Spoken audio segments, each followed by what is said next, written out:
So y'all have noticed that I've been eating down with the content lately, and you know girls don't gatekeep, but I have to put on a slightly different hat so that we can talk about this from a strategic perspective and also about the full process of doing a big content rollout the way that I am right now. So for those of you who are new here, I'm Courtney Futch, like Dutch, but with an F, and I'm a chef, culinary producer, and marketing director. And 3 weeks ago, I rolled out my first ever food content series called The Leftovers, which is the series where I clear out my creative fridge from recipes that I've written in the last 3 years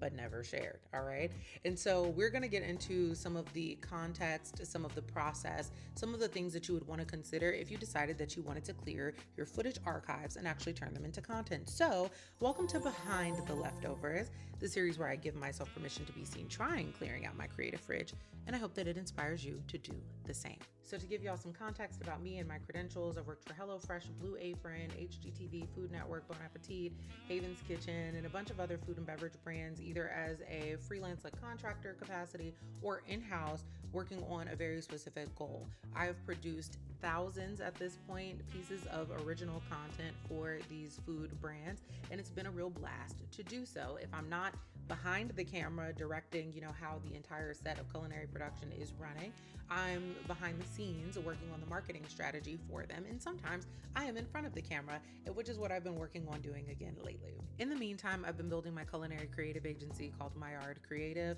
and also building out the Brown Butter Supper Club, which is the community arm of that work, gathering people for family style dining experiences and culinary storytelling. And so it's not like I ever stopped doing my work in the space of food and beverage and gathering people and also marketing and doing storytelling, but I had not really put a camera back on myself so that I could tell the story of why I do this work and how this work actually comes to be. So Behind the Leftovers is me kind of pulling back the veil about my own processes,